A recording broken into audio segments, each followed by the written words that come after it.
Hello everyone, hopes आप सब बहुत अच्छे होंगे। मैं भी बहुत अच्छी हूँ। मैं फिर से आप सभी के लिए एक इम्पॉर्टेंट वीडियो लेकर आ चुकी हूँ।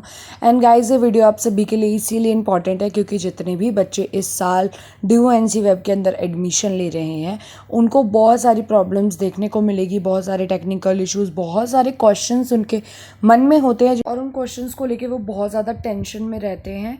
क्योंकि जब मेरा भी ड्यू एनसी वेब के अंदर एडमिशन हुआ था तो मुझे भी बहुत सारे डाउट्स होते थे, कोई मुझे गाइड करने वाला नहीं था। तो जो भी मेरे को डाउट्स होते थे और जो आजकल के बच्चों के सबसे ज़्यादा जो डाउट्स हैं, जो मुझे लगा कि इस टाइम बच्चों को सबसे ज़्यादा ये वाले क्वेश्चंस उनके मन में होंगे, वो सभी क्वेश्चंस आज हम इस वीडियो में डिस्कस करने वाले हैं। एंड मैं पूरा आपको अच्छे से बता दूंगी। फिर भी अगर कोई आपको प्रॉब्लम होती है या आपको लगता है कि इसका मुझे जवाब चाहिए तो आप मुझे कमेंट कर सकते हैं, मेरे टेलीग्राम ग्रुप पर मैसेज कर सकते हैं। मैं लिंक डिस्क्रिप्शन में डाल दूंगी। ओके, सो आप मेरे डिस्क्रिप्शन भी प्लीज़ ज़रूर चेक किया करो। एंड अगर आप न्यू हो तो चैनल को सब्सक्राइब करना मत भूलना, क्योंकि आपका बहुत ही ज़्यादा फ़ायदा होने वाला है, आपको इस चीज़ का बहुत ही बेनिफिट मिलने वाला है। सो देखो, सबसे पहले हम बात कर लेते हैं कट ऑफ कब आएगी। बच्चे बहुत ज़्यादा परेशान हो रहे हैं कट ऑफ्स को लेकर। तो मैं आपको बता दूं, अभी भी आपके एडमिशन्स चल रहे हैं, रजिस्ट्रेशंस चल रहे हैं। तो जब तक आपके लास्ट डेट अच्छे से नहीं पता चलेगी क्या है आपके रजिस्ट्रेशन की, आपकी कट ऑफ का नोटिफिकेशन नहीं आएगा। ठीक है, सो जुलाई का मंथ हो सकता है कि आपका कट ऑफ्स में ही चला जाए, तो आपकी अगस्त में कट ऑफ्स देखने को मिलेंगी एनसी वेब की। बात करते हैं 45% में क्या ड्यू में एडमिशन मिलेगा, ये बच्चों के डाउट होते हैं। तो हाँ बच्चों, आपको 45% में भी ड्यू एनसी वेब में एडमिशन मिल जाता है, क्योंकि बहुत सारे कॉलेजेस हैं जिनकी कट ऑफ बहुत ज़्यादा लो जाती है और बच्चों को उसका फ़ायदा मिलता है। जैसे कि स्टार्टिंग में कट ऑफ आती है तो वो बहुत हाई जाती है, बट जब वैकेंट सीट्स बचती है तो उसके बाद जो है कट ऑफ थोड़ी सी लो आती है, तो उसमें बच्चों के एडमिशन होने के चांसेस बढ़ जाते हैं। बात करी जाए एनसी वेब की डिग्री की कि क्या इसकी कोई वैल्यू होती है, क्योंकि बच्चों को बहुत ज़्यादा ये लगता है कि एनसी वेब की कोई वैल्यू नहीं है, रेगुलर की वैल्यू है। तो वही आज मैं आपको बता देती हूँ, एनसी वेब की ही उतनी ही वैल्यू है जितनी ही रेगुलर की। ठीक है, अगर आप कहीं जाते हैं, आप बोलोगे आप ग्रेजुएटेड हो, सो इसका मतलब आप ग्रेजुएटेड हो। ऐसा नहीं है कि आपने ड्यू एनसी वेब से किया है तो आपकी ग्रेजुएशन का कोई फ़ायदा नहीं है, आपकी डिग्री आपके काम नहीं आएगी। ऐसा नहीं है, ये सिर्फ गर्ल्स के लिए है और ये बहुत ही सारी चीज़ों को ध्यान में रख के जो है आपका एनसी वेब का सेंटर है। तो इसकी भी डिग्री उतनी ही ज़्यादा बेनिफिशियल है जितनी रेगुलर की। अच्छा, बात करते हैं कट ऑफ्स कितनी आती है, बच्चे पूछते रहते हैं। तो कट ऑफ्स ना बहुत सारी आती हैं, बट आपको 5 कट ऑफ्स नोटिफाई कराई जाती है, यानी कि बोला जाता है कि 5 कट ऑफ आएगी। ठीक है, मेनली भी 5 ही आती है, पर अगर सीट्स फिर भी बच जाती है तो स्पेशल कट ऑफ्स भी आती हैं, जिनमें भी बहुत ज़्यादा बच्चों के एडमिशन्स होने के चांसेस बढ़ जाते हैं। ठीक है, और एनसीएफ के बारे में ज़्यादा बच्चों को इतना पता नहीं है, तो इसकी सीट्स ना हर बारी बच जाती हैं। ठीक है, तो आपको इजीली एडमिशन मिल जाता है। बाकी और साल के मुताबिक जब हमने एडमिशन लिया था तब तो कोई भी मतलब इतनी ज़्यादा भर्ती ही नहीं थी सीट, क्योंकि बच्चों को इसके बारे में पता नहीं था। बट अब फिर भी भर्ती है, पर फिर भी सीट्स बच जाती हैं। ठीक है, तो बच्चों के एडमिशन हो जाते हैं सबके, जो जो चाहते हैं सबसे।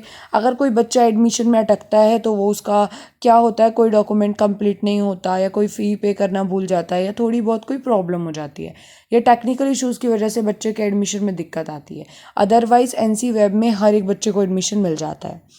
और अगर आपको इसमें एडमिशन ना भी मिले तो आपके लिए बेस्ट ऑप्शन होता है एसओएल, कि अगर आप इस साल रेगुलर या एनसीएफ का हिस्सा नहीं बन पाए हो तो आप एसओएल से कर सकते हो, उसके रजिस्ट्रेशंस चलते रहते हैं। तो अगर आपका एनसी वेब में एडमिशन ना हो तो आप एसओएल से भर सकते हैं। बात करी जाए टेक्निकल इश्यूज़ की, तो एनसीएफ की जो वेबसाइट है उसमें बहुत सारे आपको टेक्निकल इश्यूज़ देखने के लिए मिलेंगे, बहुत सारे, जिससे आपको बहुत सारी प्रॉब्लम्स होंगी। कई बार क्या होता है, जब हम कट ऑफ्स में अप्लाई करते हैं तो हमें अप्लाई का ऑप्शन नहीं आता और सबमिट का ऑप्शन नहीं आता, कॉलेजेस शो नहीं होते लिस्ट में, तो बहुत सारी प्रॉब्लम्स आती है।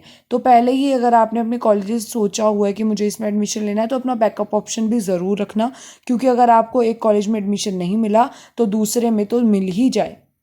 अब एक और क्वेश्चन जो बच्चों का बहुत ही ज़्यादा मतलब बच्चों के मन में होता है कि जो हम एडमिशन करते हैं इसका क्या पूरा प्रोसेस हम घर बैठ के खुद कर सकते हैं फ़ोन से। तो बहुत बार होता है, बहुत सारी चीज़ें फ़ोन से नहीं की जा सकती है, पर एनसी वेब का ड्यू का एडमिशन किसी भी, चाहे SOL, एनसी वेब रेगुलर, हर एक बच्चा इसका एडमिशन घर बैठ के अपने मोबाइल फ़ोन से कर सकता है।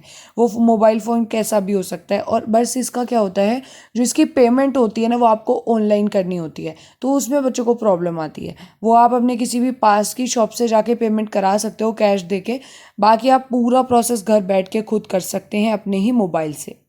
सो गाइज़, ये सारे क्वेश्चंस थे जो बहुत ही ज़्यादा बच्चों से के द्वारा पूछे गए थे, और बच्चों को ये लग रहा था, पता है बहुत से बच्चों ने तो ये भी लिखा था कि मेरी 65% है, तो क्या हम किसी नंबर 1 कॉलेज में एडमिशन ले सकते हैं। तो मैं आपको बता दूं बेटा, आपके मार्क्स पे डिपेंड नहीं करता, डिपेंड करता है कट ऑफ पे, कि कट ऑफ आपकी कैसी आएगी। ठीक है, अगर आप SC OBC इस तरह की कास्ट में आते हैं तो आपको क्या होता है, आपकी जो कट ऑफ आती है वो लो आती है, तो उसमें हम कह सकते हैं आपको एडमिशन मिल जाएगा। पर उसके लिए भी आपको नंबर 1 कॉलेज में अगर एडमिशन लेना है तो 80% मार्क्स तो लाने ही होंगे। अगर आपके 80% है तो ही आपको किसी नंबर 1 या अच्छे कॉलेज में एडमिशन मिलेगा। वैसे तो ड्यू के सारे ही कॉलेजेस अच्छे हैं, पर फिर भी मैं बता रही हूँ कि कट ऑफ्स पे ना डिपेंड होता है।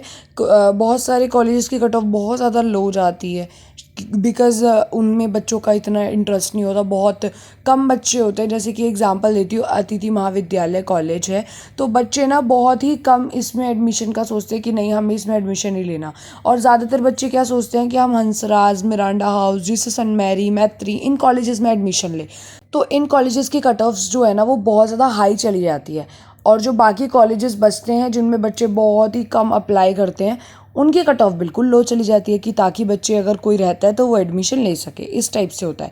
तो पहली कट ऑफ के बाद दूसरी कट ऑफ जब आती है तो वो पहली कट ऑफ पर ही डिपेंड होती है, कि अगर पहली कट ऑफ है, जैसे कि पता चल जाता है पहली कट ऑफ के अकॉर्डिंग कि बच्चों ने किस कॉलेज में ज़्यादा जो है अप्लाई करा है।